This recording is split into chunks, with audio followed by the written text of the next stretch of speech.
Money แมนบัญชีกระเป๋าเงินเทิงมือถือที่สามารถเฮ็ดธุรกรรมได้หลายอย่างพิเศษ You Money จัดโปรโมชั่นโอนเงินจากบัญชีธนาคารหา You Money ฟรีค่าธรรมเนียม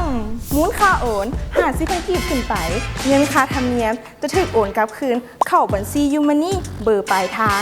ตามยอดที่ลูกค้าถูกตัดเวลาโอนและขั้นตอนการโอนเงินจากบัญชีธนาคารหา You Money มีขั้นตอนดังนี้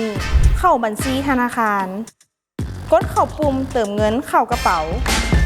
เลือกกระเป๋าเป็นกระเป๋า You Money ป้อนหมายเลขโทรศัพท์ที่ลงทะเบียน You Money ป้อนจำนวนเงินที่ต้องการโอนเพิ่มจุดประสงค์ของการโอน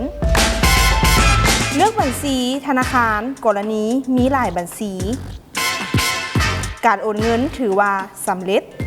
และยังมีหลายธนาคารที่สามารถโอนหากระเป๋าเงิน You Money บริการโอนเงินที่ดีที่สุด